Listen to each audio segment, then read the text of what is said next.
سطر number 10، line number 10۔ اعوذ باللہ من الشیطان الرجیم، بسم اللہ الرحمن الرحیم۔ بشر المنافقین بأن لهم عذابا ألیما الذین يتخذون الکافرین اولیاء من دون المؤمنین أيبتغون عندهم العزة فإن العزة لله جميعا۔ وقد نزل عليكم في الكتاب أن إذا سمعتم آيات الله يكفر بها ويستهزأ بها فلا تقعدوا معهم حتى يخوضوا في حديث غيره إنكم إذا مثلهم إن الله جامع المنافقين والكافرين في جهنم جميعا۔ الذين يتربصون بكم فإن كان لكم فتح من الله قالوا ألم نكن معكم وإن كان للكافرين نصيب قالوا ألم نستحوذ عليكم ونمنعكم من المؤمنين فالله يحكم بينكم يوم القيامة ولن يجعل الله للكافرين على المؤمنين سبيلا۔ إن المنافقين يخادعون الله وهو خادعهم وإذا قاموا إلى الصلاة قاموا كسالى يراءون الناس ولا يذكرون الله إلا قليلا مذبذبين بين ذلك لا إله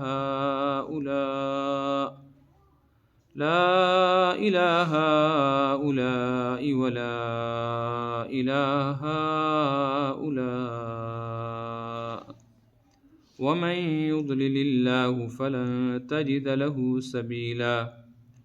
يا أيها الذين آمنوا لا تتخذوا الكافرين أولياء من دون المؤمنين أتريدون أن تجعلوا لله عليكم سلطانا مبينا۔ إن المنافقين في الدرك الأسفل من النار ولن تجد لهم نصيرا إلا الذين تابوا وأصلحوا واعتصموا بالله وأخلصوا دينهم لله فأولئك مع المؤمنين وسوف يؤتي الله المؤمنين أجرا عظيما۔ ما يفعل الله بعذابكم إن شكرتم وآمنتم وكان الله شاكرا عليما۔ صدق الله العلي العظيم وصدق رسوله النبي الكريم۔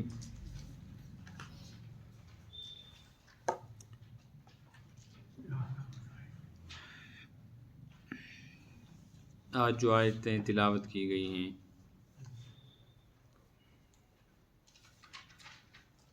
ان میں منافقین کے کچھ اور احوال بیان کیے گئے۔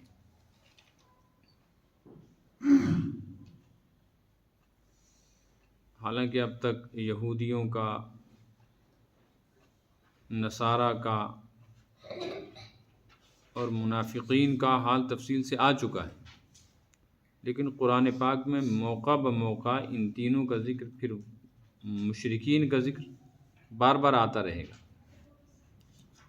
اس کی وجہ یہ ہے کہ ان کی برائیاں، ان کی خرابیاں بہت زیادہ تھیں، اور الگ الگ مواقع پر ان کی اندر کی خباثت کو بیان کر کے اہل ایمان کو ڈرایا گیا ہے کہ اس طرح کی حرکت تم نہ کرو۔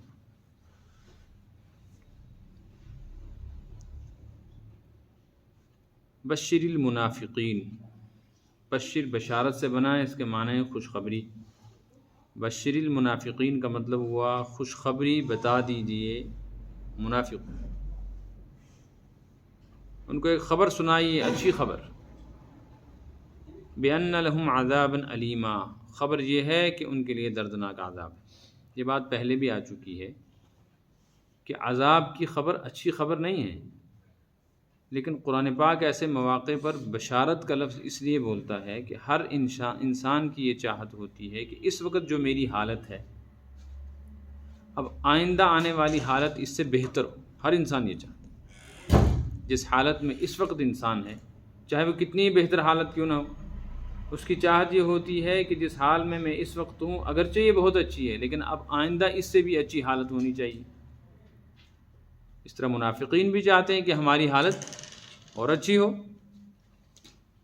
جب وہ یہی اچھی خبر سننا چاہتے ہیں تو ان کے لیے یہی خبر ہے، آپ چاہے اسے اچھی سمجھیں چاہے بری سمجھیں، اچھی سننا چاہتے ہیں تو اس کے علاوہ ہے کچھ نہیں۔ اب ان کو یہی اچھی لگتی ہے تو لو اچھی ہی سنو۔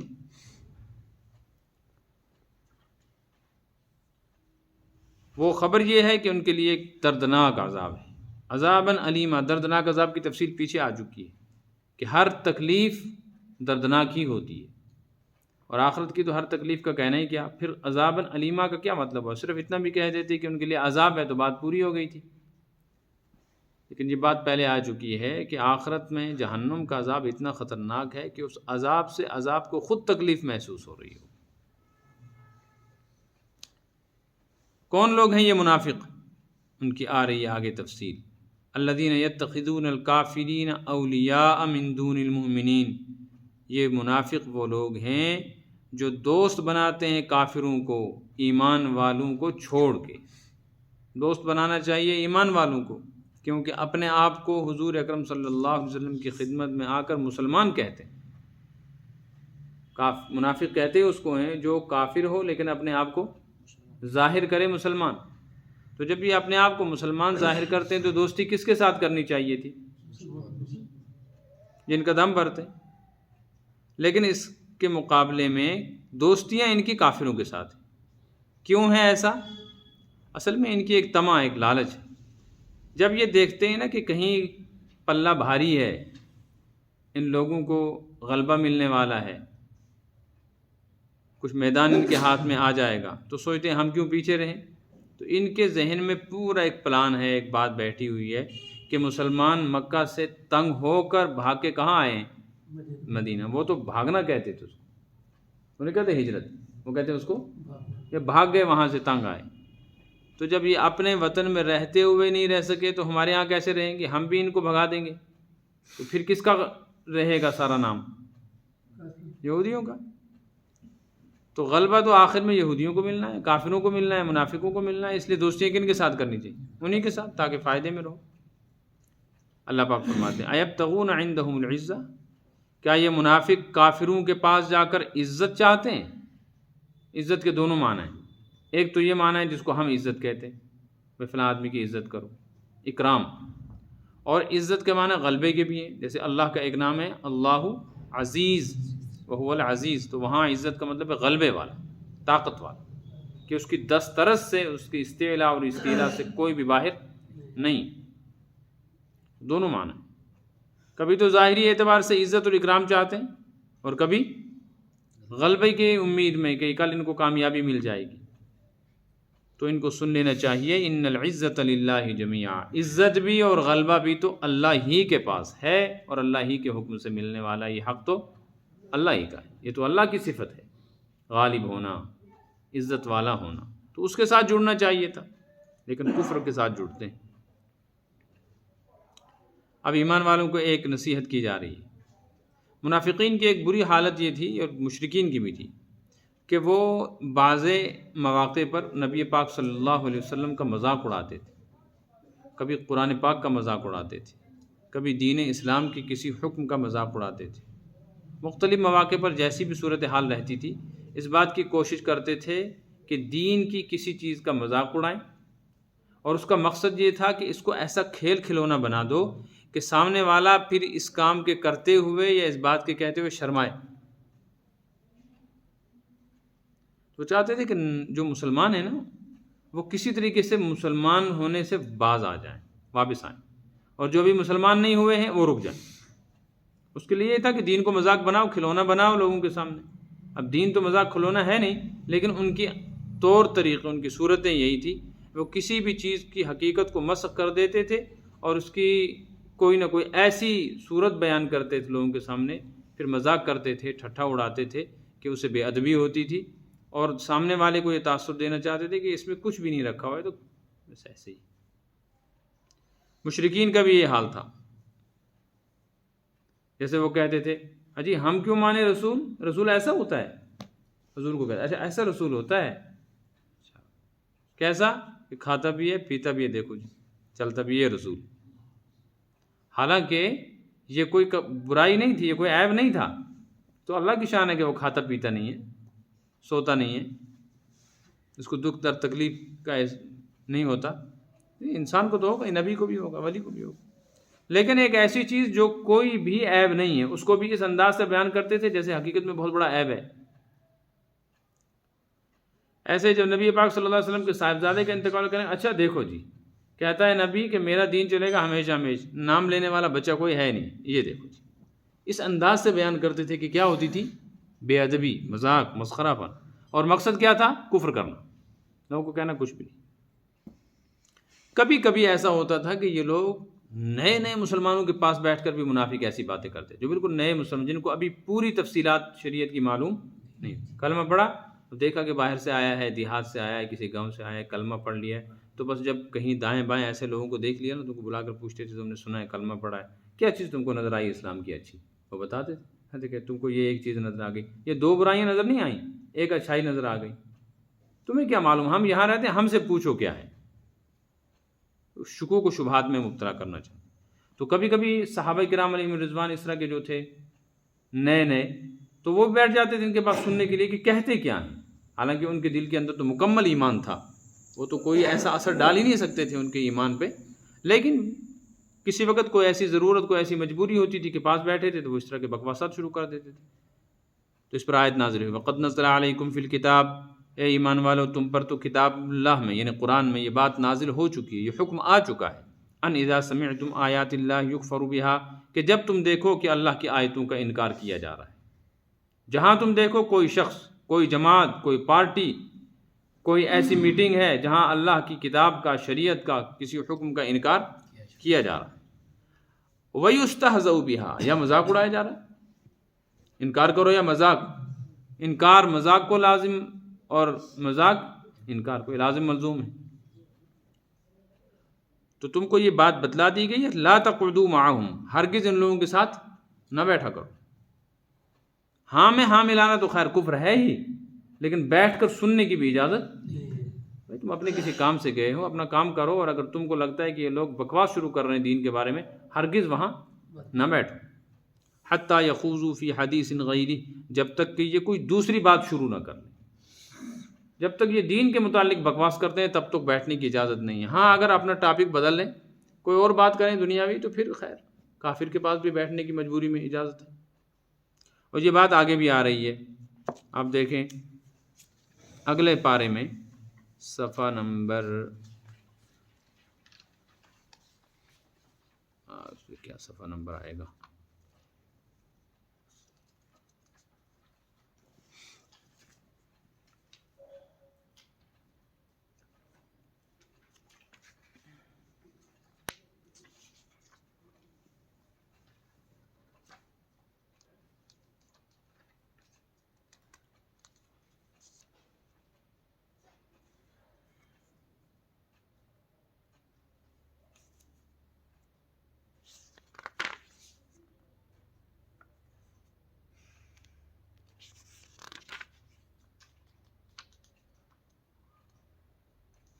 صفحہ نمبر 137 آ رہا ہے اس میں، 137 اگلا پارا ہے ساتھ ہی۔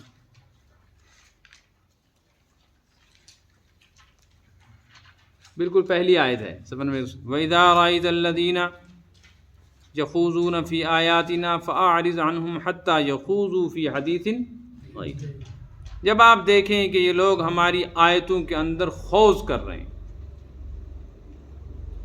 ہماری آیتوں کا مذاق بنا رہے ہیں، فَأَعْرِضْ عَنْهُمْ، تو ان سے منہ موڑ لیا کیجیے، ان کے پاس بیٹھنے کی، ان کی بات سننے کی اجازت نہیں، حتیٰ یخوضوا فی حدیث غیر، جب تک کہ کوئی دوسری بات شروع نہ کر لیں۔ وَإِمَّا يُنْسِيَنَّكَ الشَّيْطَانُ فَلَا تَقْعُدْ بَعْدَ الذِّكْرَىٰ مَعَ الْقَوْمِ الظَّالِمِينَ وَإِمَّا يُنْسِيَنَّكَ الشَّيْطَانُ، اور ہاں اگر شیطانی تم کو کچھ بھلا دے، غلطی ہو جائے تو ایک الگ مسئلہ ہے، لیکن فَلَا تَقْعُدْ بَعْدَ الذِّكْرَىٰ مَعَ الْقَوْمِ الظَّالِمِينَ، جب تم کو خیال آئے کہ نہیں تو بکواس کر رہے ہیں بھائی دین کے متعلق، فَلَا تَقْعُدْ بَعْدَ الذِّكْرَىٰ مَعَ الْقَوْمِ الظَّالِمِينَ، یاد آنے کے بعد ہوش آنے کے بعد، خیال آنے کے بعد ہرگز ایسے ظالموں کے پاس بیٹھنے کی اجازت نہیں ہے۔ آگے بھی آ رہے ہیں مواقع۔ اچھا ایک عجیب بات سنیں، یہ سورہ انعام ہے جس میں ابھی ہم نے یہ آیت پڑھی، یہ سورہ انعام مکی صورت ہے، سورہ انعام مکی دور کی ہے، اور جو سورت آج ہم پڑھ رہے ہیں سورہ نساء یہ مدنی ہے۔ سمجھ میں آ رہی بات؟ تو مکہ مکرمہ میں مشرکین کرتے تھے یہ حرکت، وہاں ان سے منع کیا تھا کہ مشرکوں کے پاس۔ مدینہ میں آ کر منافقین یہ حرکت کرتے تھے، مدینہ میں فرمایا گیا نہ کرو۔ اس سے علماء نے ایک مسئلہ نکالا کہ اپنے ہوں یا پرائے ہوں، قریب کے ہوں یا دور کے ہوں، وہ مسلمان ہوں یا غیر مسلم ہوں، چونکہ منافق تو اپنے آپ کو مسلمان کہتے تھے نا، اور آنے والا باہر کا جو تھا وہ سمجھتا نہیں تھا شروع میں کہ منافق کون ہے، وہ سمجھتے تھے مسجد نبوی میں ابھی ہمارے ساتھ نماز پڑھ رہے تھے تھوڑے منافق ہوگا، وہ باہر نکل کے پھر ان کو عجیب عجیب باتیں بتاتے۔ جب تک کوئی آدمی دنیا کی بات کر رہا ہے، دین کی بات کر رہا ہے اور اس کا کوئی ضرر نہیں ہے تو سنو، لیکن اگر کوئی شخص خدا نخواستہ دین کی بات مذاق بنا کے کر رہا ہے، یا دین کی کسی بات کا انکار کر رہا ہے، یا قرآن و حدیث کی من مانی تفسیر کر رہا ہے جو خدا اور رسول نے نازل نہیں، یہ بھی تو مذاق ہے کہ اللہ نے کچھ نازل کیا، یہ اس کا کچھ مطلب بیان کر رہا ہے۔ تو علماء فرماتے ہیں ایسے آدمی کے پاس بیٹھنے کی اجازت نہیں ہے، ایسے استاد سے سبق پڑھنے کی، ایسے پیر سے اپنی تربیت کرانے کی، اور ایسے عالم کی خدمت میں جانے کی اجازت نہیں ہے جو قرآن و حدیث کی غلط تعبیر اور تشریح کرتا ہے، وہ بھی ظالم ہے، وہ بھی منافق۔ انکم اذا مثلہم، اگر تم نے ایسا کیا کہ تم ان لوگوں کے پاس بیٹھے رہے تو پھر تم بھی انہی جیسے ہو۔ اس کے دو مطلب ہیں، ایک مطلب یہ ہے کہ اگر دل سے کوئی خوش ہے کہ چلو جو کہہ رہے ہیں ٹھیک ہے، یہ کمیاں تو ہمارے اندر ہے، جیسے آج کل کے بڑے بڑے اسکالر جب بات کرتے ہیں نا تو ایک عام طبقہ ہوتا ہے، ان کے سامنے وہ اسلام کی ایسی ایسی باتیں پیش کرتے ہیں اس انداز سے، لوگ کہتے ہیں اے دیکھو جی آج تک مولویوں نے اس پر ہاتھ رکھا تھا، آج سمجھ میں آئی دین کیا ہے۔ کیا کہاں سے آئی یہ چیزیں کہاں سے آئی؟ یہ سنت ہے، سنت ہے، یہ کاٹ نہیں سکتے، یہ نہیں کاٹ سکتے۔ تو حضور صلی اللہ علیہ وسلم نے پاجامہ پہنا تھا کبھی ساری زندگی، پھر کیوں پہنتے مولوی صاحب؟ کبھی اس نے پاجامے کے متعلق کہا؟ تم کتنے سال ہو گئے اس کا آواز سنتے ہو؟ 40 سال۔ کبھی اس نے لنگی پہن کے آواز کیا کہ نہیں؟ اس کو کہو لنگی پہن کے بات کر، پھر کریں گے۔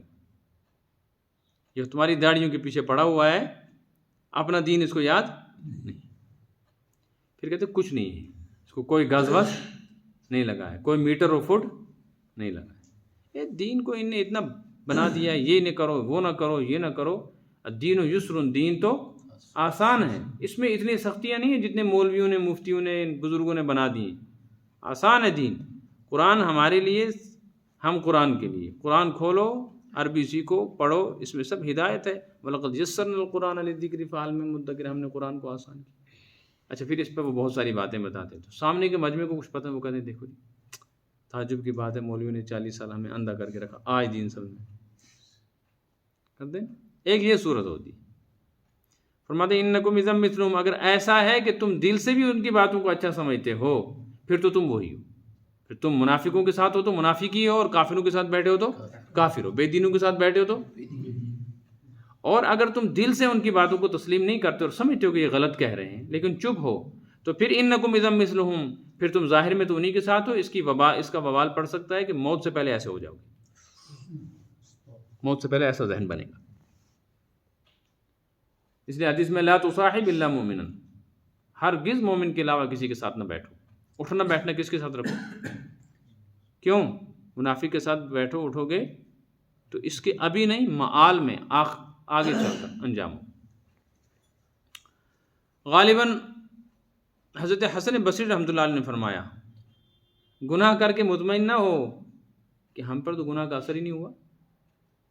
بھائی بد نظری کی جاتی ہے تو بد نظری کرنے کے بعد ایمان کی، اعمال کی لذت ختم ہو جاتی ہے نا یہ مسئلہ؟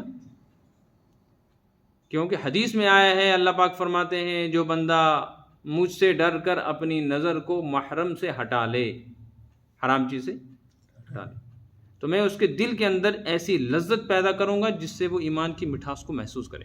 اس سے معلوم ہوا نظر ڈالے گا تو ایمان کی مٹھاس۔ تو دن بھر عورتوں کو دیکھتے رہو اور پھر آؤ 2 رکعت تہجد پڑھو، دل لگتا ہے، رونا آتا ہے، تسبیح بھی پوری چل رہی ہیں، قرآن پاک بھی پوری تلاوت ہو رہی ہے، کوئی اثر وثر نہیں پڑا، تو آدمی مطمئن رہتا ہے کہ اتنا کوئی بڑا مسئلہ نہیں۔ حضرت حسن بصری نے فرمایا مطمئن نہ ہو، کبھی کبھی 40 سال کے بعد ظاہر ہوتا ہے اثر،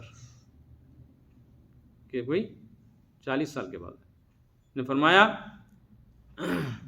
شاید حضرت شقیق بلخی غالباً ایک بزرگ ہیں، انہوں نے فرمایا میں نے ایک غلطی کی تھی، غلطی یہ کی تھی کہ ایک آدمی کا مذاق کیا تھا، مثلا کسی اندھے کو دیکھ کر ہنس گیا، کسی لولے لنگڑے کو دیکھ کر ہنس جاتا ہے انسان، ایسے ہی کسی انسان کے کسی کمزوری کو دیکھ کر ہنسی آ گئی، بھول گیا، 40 سال کے بعد میرے ساتھ وہی صورت پیش آئی جو میں نے کسی کے ساتھ کی، 40 سال بعد نتیجہ نہیں۔ تو کبھی کبھی ایسا ہوتا ہے بددینوں کے ساتھ بیٹھنے کے اثرات بعد میں ظاہر ہوتے ہیں۔ اللہ اپنی حفاظت میں رکھے۔ استغفر اللہ استغفر اللہ استغفر اللہ۔ ان اللہ جامع المنافقین، یاد رکھو اللہ منافقوں کو بھی جمع کرے گا، والکافرین، اور کافروں کو بھی جمع کرے گا، فی جہنم جميعا، ایک ساتھ جہنم میں جمع کرے گا۔ کیوں؟ اس لیے کہ دونوں ایک ہی ہیں۔ اب کافر ہو یا منافق ہو، منافق اپنے آپ کو مسلمان ظاہر کر رہا ہے لیکن ہے کیا؟ کافر۔ اس لیے اس طرح کہنے سے کچھ نہیں ہوگا، یہ ایک جگہ جمع ہو جائیں گے، جو ان کے ساتھ بیٹھے اٹھے گا وہ بھی۔ البتہ اس سے ایک بات ذہن میں رکھنی چاہیے، یہ ایک مستقل مسئلہ ہے، مصاحبت اغیار، غیروں کی مجلس میں بیٹھنے کی کس حد تک اجازت ہے، ایک تفصیلی مسئلہ ہے کہ دنیاوی معاملات میں جہاں تک انسان کو مجبوریاں ہوتی ہیں وہاں تک ایسے لوگوں کے پاس جانے کی اجازت ہے، اور جہاں کوئی ضرورت نہ ہو وہاں تو پھر چاہے بے ضرر کافر ہو جس کا کوئی نقصان۔ مثال کے طور پہ ہماری ہمسائیگی میں پنڈت رہتے تھے، آپ کو یاد ہے، غیر مسلم، آپ نے نہیں دیکھا ہوگا کبھی کہ وہ کسی مسجد کی بے ادبی کریں، دین کے بارے میں کو برا کریں، بلکہ وہ ہمارے پیر صاحبان، مولوی صاحبان، امام صاحبان مسجدوں کا احترام کرتے تھے۔ کبھی کوئی ایسی حرکت، مجھے یاد ہے میں چھوٹا سا ہوتا تھا، ان کے گھر جاتے تھے، پنڈت تھے ہمارے ہمسائیگی میں، جاتے تھے چائے بھی پیتے تھے وہاں، ان کے ہاں کوئی بچہ بیمار ہو جاتا تھا وہ میرے والد صاحب کے پاس لاتے تھے دم کرانے کے لیے، میں انگریزی پڑھتا تھا، ایک پنڈت سے وہ ہمارے گھر میں ٹیوشن پڑھانے کے لیے آتا تھا۔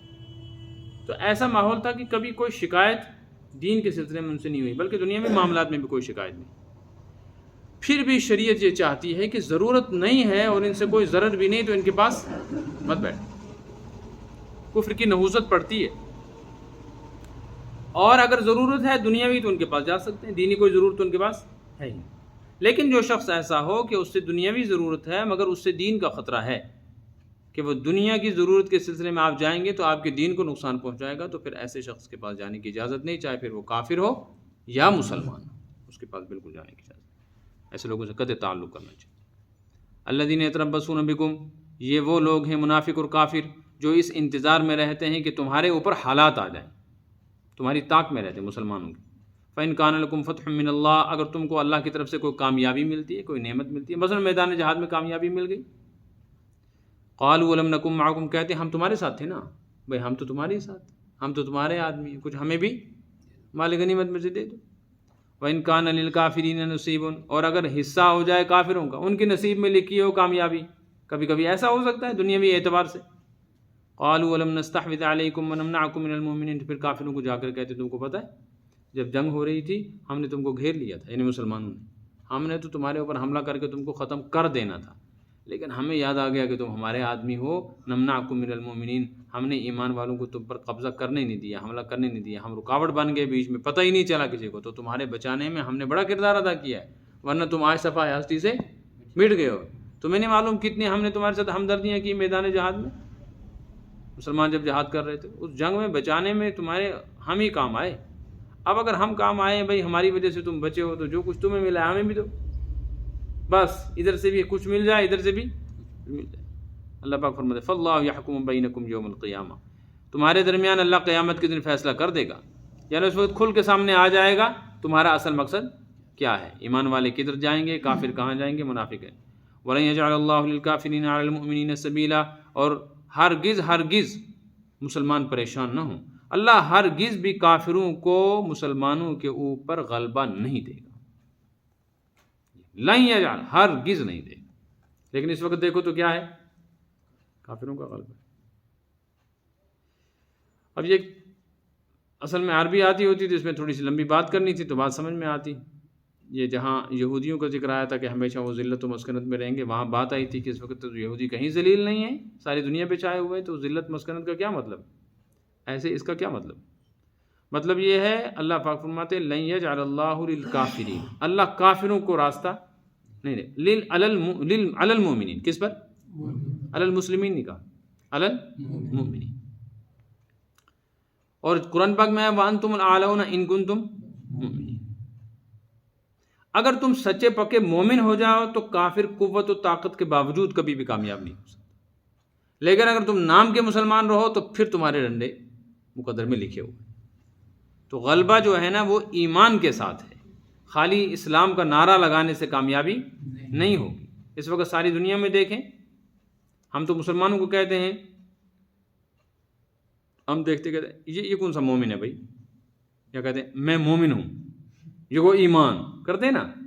لفظ ایمان ہم خود بول کر سمجھتے ہیں یہ ایسی چیز ہے کہ اس کے اندر بڑا پاور ہے، بڑی طاقت ہے، اور ہے بھی۔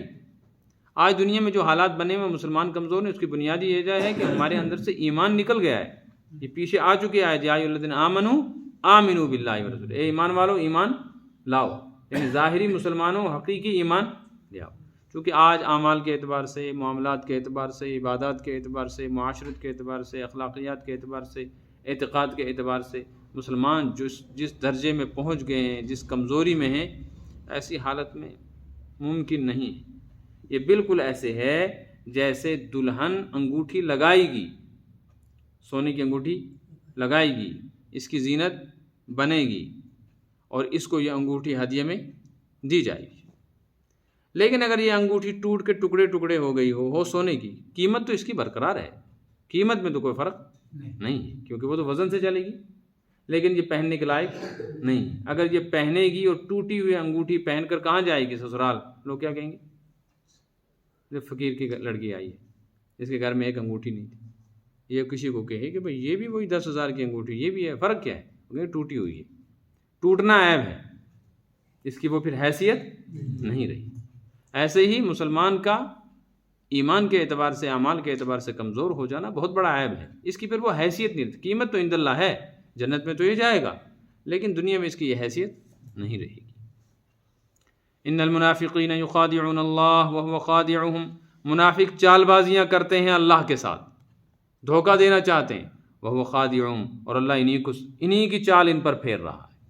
آپ کو یاد ہے پہلے پارے میں آیا تھا یخادعون اللہ والذین آمنوا وما یخدعون، شاید یاد ہوگا، وہاں آیا تھا ترجمہ یہ ہے یخادعون اللہ، یہ لوگ اللہ کو دھوکہ دیتے ہیں، حقیقت میں یہ اپنے آپ کو دھوکہ دیتے۔ اللہ کو کیسے دھوکہ دے سکتے ہیں؟ اس کی تفسیر آ گئی تھی، دھوکہ تو نہیں دیتے اللہ کو، کافر کیسے؟ کافر بھی اللہ کو دھوکہ، اس کو پتہ ہے اللہ سب جانتا ہے، مطلب حرکتیں ایسی کرتے ہیں گویا دیکھنے والا سمجھتا ہے یہ ان حرکتوں سے دنیا میں بھی بچ گئے اور آخرت میں بھی، چال بازی ہیں اس کو کہتے ہیں۔ وہ خادعهم، اس کا ترجمہ میں کرتا ہوں، وہ چال بازیاں ان پر اللہ پھیر دے گا۔ ترجمہ اس کو تو یہ کیا ہے، ویسے عربی ترجمہ یہ ہے وہ خادعهم، اور اللہ ان کے ساتھ چال چلتا ہے، لیکن میں نے ترجمہ کیا تاکہ اس پر کوئی اعتراض نہ ہو، پھر لمبی تقریر نہ کرنا پڑی، وہ خادعهم، کہ اللہ ان کی چال ان کے اوپر واپس پھیر دیتا ہے۔ وَإِذَا قَامُوا إِلَى الصَّلَاةِ قَامُوا كُسَالَىٰ يُرَاءُونَ النَّاسَ، اور ان منافقوں کی حالت یہ ہے کہ جب یہ عمل کے لیے نماز میں کھڑے ہوتے ہیں تو بالکل سست بن کر کھڑے ہوتے ہیں، دل ول ان کا لگتا کیوں پڑھیں گے نماز پہ، ان کا تو یقین ہی نہیں ہے نماز پہ، اب کیوں پڑھ رہے ہیں؟ بس لوگوں کو دکھانے کے لیے، یُرَاءُونَ النَّاسَ، تاکہ لوگ دیکھیں کہ ہم کیا پڑھ رہے ہیں۔ تو سست ہو کر نماز پڑھنا منافقوں کی نشانی ہے، لیکن ایک بات یاد رکھنا، کبھی کبھی بڑے بڑے ایمان والے بھی سستی میں نماز پڑھتے ہیں، تو فرق سمجھنا۔ منافق اس یقین کو دل میں جمائے بیٹھا ہے کہ نماز کوئی چیز، وہ صرف اپنی جان بچانے کے لیے کہ مجھ کو کوئی منافق نہ کہے، اس وجہ سے نماز پڑھ رہا ہے، اس لیے اس کی نماز پڑھنا نہ پڑھنا برابر ہے۔ لا یذکرون اللہ الا قلیلا، نماز میں کچھ پڑھتا بھی نہ، سورہ فاتحہ ہے نہ کچھ، اس کو کیا ضرورت ہے پڑھنے کی بھائی، اس کو وہ تو شکل بنا رہا ہے نا صرف۔ لہٰذا وہ جو اعتقادی کمزوری ہے نا ان کی، قرآن اس کو بیان کر رہا ہے، اعتقاداً کمزور ہیں وہ۔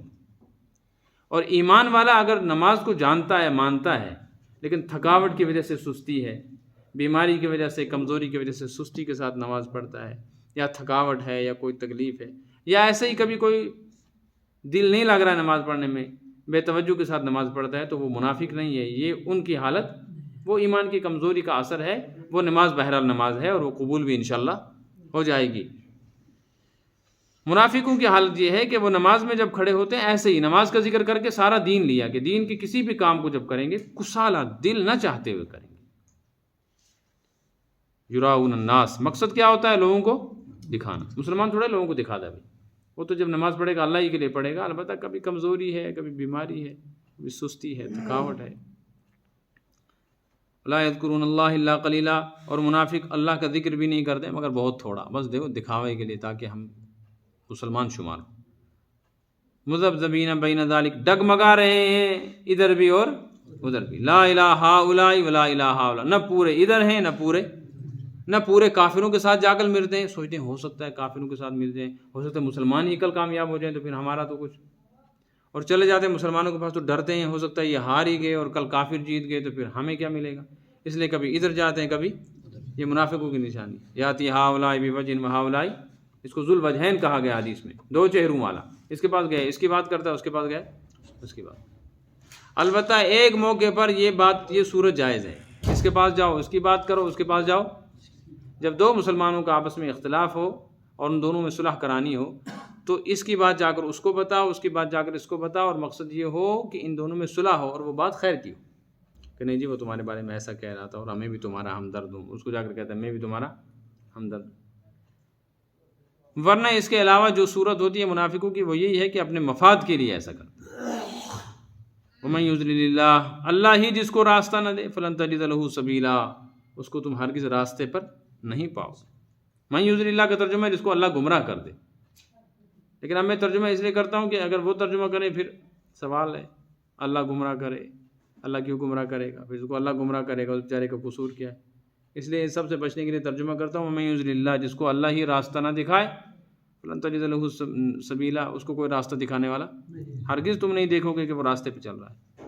یا ایھا الذین آمنوا، اب لو اے ایمان والو تم سنو، لا تتخذوا الکافرین اولیاء من دون المؤمنین، ایمان والوں کو چھوڑ کر ہرگز کافروں کے ساتھ دلی دوستیاں نہ کیا کرو۔ پیچھے آیا تھا نا منافقوں کا حال کہ وہ کس کے ساتھ تعلق رکھتے ہیں، ایمان والوں کو چھوڑ کر کافروں سے دوستی کرتے ہیں۔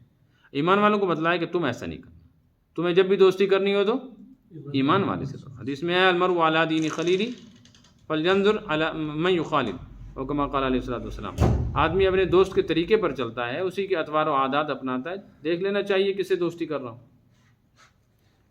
اے ایمان والو ہرگز بھی کافروں کے ساتھ دوستیاں نہ بڑھاؤ ایمان والوں کو چھوڑ کر۔ ہاں کافروں کے ساتھ معاہدہ کیا جا سکتا ہے جس کو ہم صلح کہتے ہیں، وہ دوستی نہیں ہوتی، وہ کیا ہوتی؟ صلح، معاہدہ ہو، مصالحت کی جاتی ہے، معاہدہ کیا جاتا ہے، یا اس طرح معاملات میں کوئی عہد و پیمان لین دین ہے کافر کا مسلمان کا، اس میں ایک معاملہ طے ہے۔ اتریدون ان تجعلوا للہ علیکم سلطانا مبینا، کیا تم یہ چاہتے ہو کہ اللہ تمہارے اوپر اپنی حجت پوری کر دے؟ یعنی تم یہ چاہتے ہو کہ کافروں کے ساتھ دوستی کر کے اللہ کی پکڑ کی زد میں آؤ؟ ہرگز مسلمان یہ نہیں چاہے گا، لہٰذا ایسا کرو بھی مت۔ کیوں؟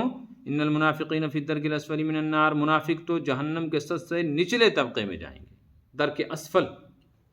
اس سے پتہ چل جہنم کی بہت ساری منزلیں ہیں، اللہ ہی جانے جہنم کی صورت کیا ہوگی۔ جیسے دنیا کے بہت بڑے بڑے علاقے ہیں نا، ایک ملک، دوسرا ملک اور تیسرا ملک اور چوتھا ملک، اور کتنے بر اعظم ہیں؟ 7 بر اعظم، 7 دنیا ہیں۔ اس طرح جہنم کے بھی کئی علاقے ہیں، 7 ہیں، ان کے الگ الگ نام ہیں۔ ان میں جو سب سے نچلا درک اسفل، اب نچلے کا ایک منزل تو یہ ہو سکتا ہے، ایک صورت یہ ہو سکتی ہے جیسے ایک زمین یہ ہے، اس کے اوپر ایک آسمان، پھر دوسرا آسمان، پھر ایسے جہنم کے بھی درجے ہوں، اس میں بھی الگ الگ وادیاں ہوں، الگ الگ علاقے ہوں، ملک ہوں، کسی علاقے میں کوئی ڈال رکھا ہے، کسی علاقے میں کوئی پارٹی ہے، کسی میں کوئی پارٹی ہے۔ دوسری صورت یہ ہے کہ جیسے یہ دنیا ہے، اس کے مختلف بر اعظم ہیں، علاقے ہیں، ان میں الگ الگ ملک ہیں، ملکوں میں الگ الگ ریاستیں ہیں، صوبے ہیں، ان کے موسم الگ، ان کے رنگ روپ الگ، پیداوار الگ۔ اس طرح جہنم کے اندر بھی مختلف ایسی ایک بڑی کائنات ہے، مختلف علاقے ہیں، ان میں جو بدترین علاقہ ہے جہنم کا، خود جہنم بدترین جگہ ہے لیکن ان میں بھی سب سے بدترین ہے، منافق وہاں جائیں گے، یہ کافروں سے بھی بدتر ہے۔ وَلَن تَجِدَ لَهُمْ نَصِيرًا، اور ہرگز ان کا کوئی مددگار نہیں ہوگا، إِلَّا الَّذِينَ تَابُوا، مگر منافقوں میں سے جو توبہ کر لیں، وَأَصْلَحُوا، اور جو گڑبڑ کرتے تھے وہ گڑبڑ چھوڑ دیں، وَاعْتَصَمُوا بِاللَّهِ، اور یہ ادھر ادھر منہ مارنے کے بجائے اللہ کے دین کو مضبوطی سے پکڑ لیں، وَأَخْلَصُوا دِينَهُمْ لِلَّهِ، اور اللہ کے دین میں خالص ہو جائیں، دکھاوا نہ ہو، ریا نہ ہو، اخلاص ہو، فَأُولَٰئِكَ مَعَ الْمُؤْمِنِينَ، تو ان کا انجام ایمان والوں کے ساتھ ہوگا۔ وَسَوْفَ يُؤْتِ اللَّهُ الْمُؤْمِنِينَ أَجْرًا عَظِيمًا، اور ان قریب اللہ تعالیٰ ایمان والوں کو اجر عظیم عطا فرمائیں گے۔ اجر عظیم سے مراد ہے اللہ کی خوش رضامندی اور اس کے ساتھ ساتھ آخرت کی کامیابی یعنی جنت۔ ما یفعل اللہ بعذابکم ان شکرتم وآمنتم۔ اب کافروں سے منافقوں سے کہا جا رہا ہے، یہ کافروں اور منافقوں، تم کو جو یہ سزائیں بیان کی جا رہی ہیں کہ یہ ملے گا، یہ ملے گا، یہ ملے گا، ذرا سوچو اللہ اگر تم کو یہ سزائیں دے گا تو اللہ کا فائدہ کیا ہے؟ اللہ کیا چاہتا ہے تم کو سزا دے کر؟ اس کو کوئی فائدہ ہے؟ اس کو کوئی بچت ہو رہی ہے؟ اس کے خزانے میں کوئی اضافہ ہو رہا ہے؟ کچھ بھی تو نہیں۔ پھر کیوں دے رہا ہے؟ تمہاری حرکتوں کی وجہ سے، تم ہو ہی اسی لائق۔ ان شکرتم وآمنتم، دیکھو ان شکرتم، اگر تم شکر کرو اور تم ایمان لے آؤ، ما یفعل اللہ بعذابکم، پھر اللہ تم کو کیوں دے سزا؟ اس سے معلوم ہوا اللہ سزا ناشکری پر دیتا ہے، اللہ سزا کفر پہ دیتا ہے۔ ایمان پر اور شکر گزاری پر، فرمان برداری پر اللہ تعالیٰ سزا نہیں دیتی۔ اگر سزا سے بچنا ہے تو ایمان لاؤ اور شکر گزار بنو۔ اور شکر گزار کا مطلب یہ نہیں الحمدللہ پڑھو کھانا کھا کے۔ شکر گزار کا مطلب ہے اللہ نے جو نعمت دی ہے اس نعمت کو وہاں استعمال کرو جہاں استعمال کرنے کی اجازت ہے اور جہاں حق ہے، بس یہ ہے شکر۔ وَكَانَ اللَّهُ شَاكِرًا عَلِيمًا، اور اللہ تعالیٰ خوب جانتے ہیں کہ شکر گزار یعنی فرما بردار کون ہے۔ الحمدللہ 5 پارے مکمل ہو گئے۔ اللہ تعالیٰ باقی 25 بھی مکمل کروائے، اتنی زندگی عافیت کے ساتھ عطا فرما دے۔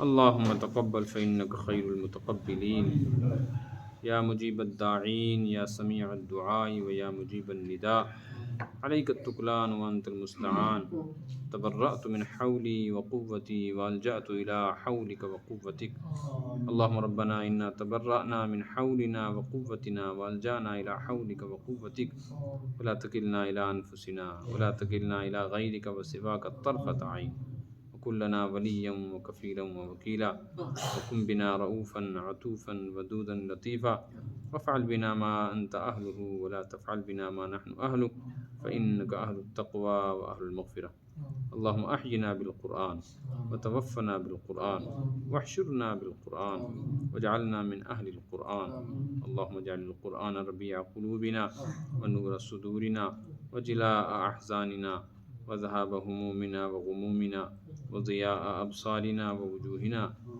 اللهم اجعل القرآن نور قلوبنا وقبورنا يا رب العالمين، سبحان ربك رب العزة عما يصفون وسلام على المرسلين والحمد لله رب العالمين۔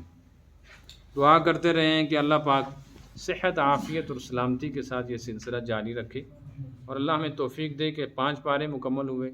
جیسا حق ہے قرآن پاک کو پڑھنے کا، سمجھنے